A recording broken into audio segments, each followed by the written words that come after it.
बिस्मिल्लाहिर्रहमानिर्रहीम। अस्सलाम वालेकुम 10th क्लास। हम अपने लास्ट लेक्चर में बात कर रहे थे इंपॉर्टेंस ऑफ इक्विलिब्रियम कांस्टेंट की। उसका हमने एक पॉइंट डिस्कस किया था कि न्यूमेरिकल वैल्यू अगर हमें के सी की मालूम हो तो हम डायरेक्शन ऑफ रिएक्शन प्रिडिक्ट कर सकते हैं। इसी तरह से अगर हमारे पास न्यूमेरिकल वैल्यू हो तो हम एक्सटेंट ऑफ रिएक्शन भी प्रिडिक्ट कर सकते हैं। डायरेक्शन का तो हमें समझ में आता है कि रिएक्शन फॉरवर्ड हो रहा है या रिवर्स हो रहा है या इक्विलिब्रियम पर पहुंच चुका है। इसी तरह एक्सटेंट ऑफ रिएक्शन का मतलब होता है कि रिएक्शन अगर इक्विलिब्रियम पर पहुंचना है, सपोज ये के सी है और यहाँ से हमारा ये स्टार्टिंग पॉइंट है, तो हाउ फार किस तरह से ये रिएक्शन होगा और प्रोसीड करेगा और इक्विलिब्रियम को अटेन करेगा। हाउ फार अ रिएक्शन में proceed before establishing the equilibrium constant. अब यहाँ पर तीन पॉसिबिलिटीज़ हैं, वो डिस्कस करने से पहले सबसे पहले हम एक जनरल बात डिस्कस करते हैं। फॉर एग्जाम्पल हमने पहले पढ़ा के सी इज इक्वल टू, ये हम बहुत दफ़ा पढ़ चुके हैं, is equal to molar concentration of the products raise to some power divided by molar concentration of reactants raise to some power equal to their number of moles. हम जानते हैं कि K C is a ratio of product over reactant. अब ज़रा गौर करें इस बात पर। अगर आपने सिर्फ ये पॉइंट समझ लिया तो आपके तीनों जो इसकी पॉसिबिलिटीज़ हैं वो क्लियर हो जाएंगी एक्सटेंट ऑफ रिएक्शन के बारे में। अगर हमारे पास इट मींस के सी है, के सी की वैल्यू है, तो ये वैल्यू प्रोडक्ट्स पर किस तरह से डिपेंड कर रही है, प्रोडक्ट की मोलर कंसंट्रेशन पर, और रिएक्टेंट की मोलर कंसंट्रेशन पर किस तरह से डिपेंड कर रही है। देखें के सी और हमारे पास जो प्रोडक्ट्स हैं वो आपस में डायरेक्टली रिलेटेड हैं, आमने सामने डायरेक्टली रिलेटेड हैं। इट मीन्स अगर के सी की वैल्यू ज़्यादा है तो इस बात को इंडिकेट कर रही है कि उस रिएक्शन में प्रोडक्ट्स भी ज़्यादा है। इस तरह से जो के सी और रिएक्टेंट्स हैं हमारे, इनकी वैल्यू आपस में इन्वर्सली रिलेटेड है। ठीक है, ये इन्वर्सली रिलेटेड है और ये डायरेक्टली रिलेटेड है।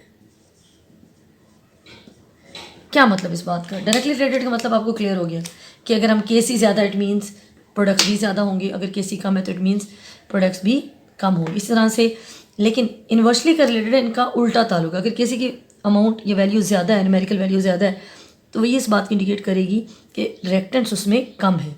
और अगर के सी की वैल्यू कम है इट मीन्स उसमें रिएक्टेंट्स अभी सारे पड़े हुए, रिएक्टेंट की मिकदार ज़्यादा है।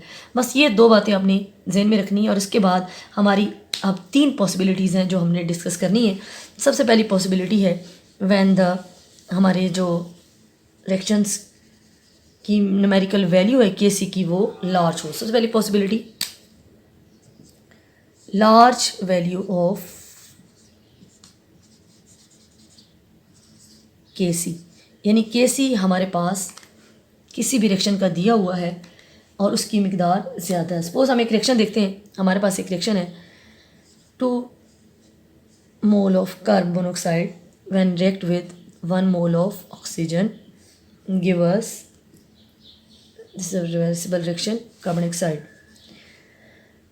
2 mole of carbon dioxide. Kc value for this reaction is, which is given 2.2 into 10 raised to power 22 और इसका टेम्परेचर है 1000 केल्विन।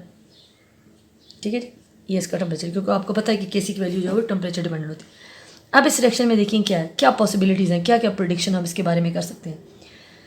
इस रिएक्शन के लिए के सी की वैल्यू 2.2 10⁻22 पॉजिटिव पावर है।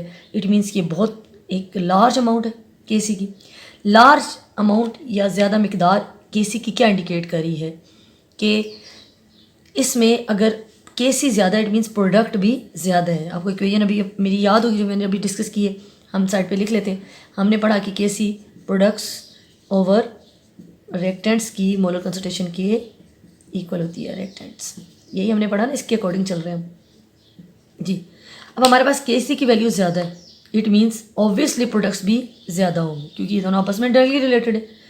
तो इट मीन्स, और इस वक्त हमारे पास अगर के सी ज़्यादा है तो रिएक्टेंट कम होंगे क्योंकि ये हमारे आपस में इन्वर्सली रिलेटेड है। तो हम इस रिएक्शन के बारे में प्रेडिक्शन कर सकते हैं कि इस रिएक्शन में इस वक्त के सी की वैल्यू ज़्यादा होने का मतलब है कि ऑलमोस्ट तमाम जो रिएक्टेंट्स हैं वो रिएक्ट करके प्रोडक्ट्स बना चुके हैं। इट मीन्स प्रोडक्ट मैक्सिमम है और रिएक्टेंट की मिकदार इसमें निग्लेजिबल है। Almost all the reactant has been converted into products, so all the almost this such type of reactions are almost going to completion. ठीक है, इसके बारे में ये हम प्रेडिक्ट कर सकते हैं। अब हम दूसरा पॉइंट डिस्कस करते हैं, when the small value of Kc।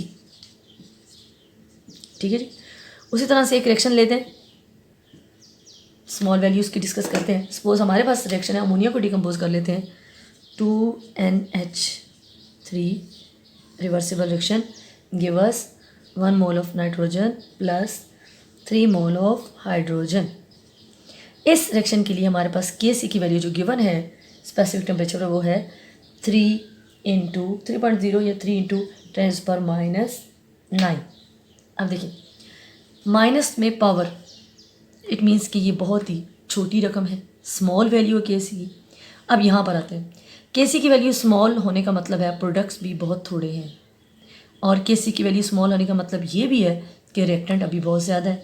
It means ये रिएक्शन में अभी रिएक्टेंट्स बहुत जल्दी इसने Kc अटेन कर लिया है, और अभी इसके मोस्ट ऑफ द रिएक्टेंट्स पड़े हुए। हाँ, प्रोडक्ट्स बहुत नेग्लिजिबल हैं, बहुत थोड़े हैं, क्योंकि Kc की वैल्यू कम है। तो ऐसे रिएक्शन जो है वो कभी कंप्लीट नहीं होते, सच रिएक्शन नेवर कंप्लीट। और इसमें तकरीबन हमारे मोस्ट ऑफ द रिएक्टेंट्स जो है वो अनरिएक्टेड पड़े हुए होते हैं, और हम लोग इसका इक्विलिब्रियम अटेन कर लेते हैं।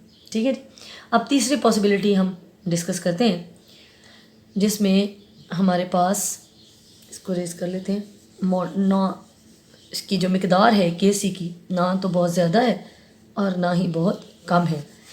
ठीक है, mean moderate value of the Kc। Moderate मतलब ना Kc value neither small nor large, ना ज़्यादा छोटी बहुत और ना ज़्यादा बड़ी। ठीक है, सपोज इसके लिए रिएक्शन देखते हैं, एक जनरल सा रिएक्शन हमारे पास, डाई नाइट्रोजन ऑक्साइड को जब हमने डिकम्पोज किया तो हमारे पास 2 मोल नाइट्रोजन डाइऑक्साइड किया। ठीक है, इसमें नाइट्रोजन डाई नाइट्रोजन था, इसमें ऑक्साइड डाई है। ठीक, अब इस रिएक्शन के लिए हमारी Kc की वैल्यू जो है वो तकरीबन है 0.211। अब ये Kc की वैल्यू ना तो इतनी ज़्यादा है और ना ही इतनी कम है, it means it is a moderate value. What will be at this point, Kc की वैल्यू आपको पता है कि अगर दरमियानी है, इट मीन्स जो प्रोडक्ट है उसकी कंसंट्रेशन भी दरमियानी ही होगी, मतलब ये भी इतने ना इतने कम है ना इतने ज़्यादा है। अब यहाँ पर भी इसका भी वैसे ही, तो इसका मतलब ये हुआ कि यहाँ पर most probably reaction has almost attain the equilibrium. तो इसका मतलब है कि यहाँ पर हमारा रिएक्शन तकरीबन, इसमें रिएक्टेंट और प्रोडक्ट की जो कंसंट्रेशन है वो ऑलमोस्ट इक्वल है। ठीक है, अब यहाँ पर हमने कहना है almost, not the exact, almost equal इनकी कंसंट्रेशन जा रही है रिएक्टेंट और प्रोडक्ट की। ठीक है, ये हमारे आगे प्रोडक्ट्स, तो ये इनकी कंपेरेबल अमाउंट है। दूसरे लफ्ज़ों में हम ये भी कह सकते हैं दे हैव कंपेरेबल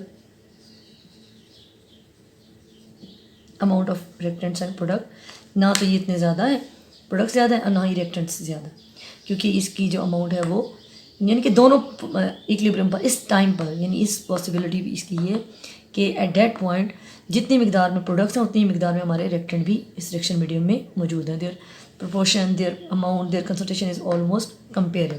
ठीक है, that was all about the predicting of the extent of reaction. Next lecture के साथ इंशाल्लाह फिर मिलते हैं। अल्लाह हाफिज़।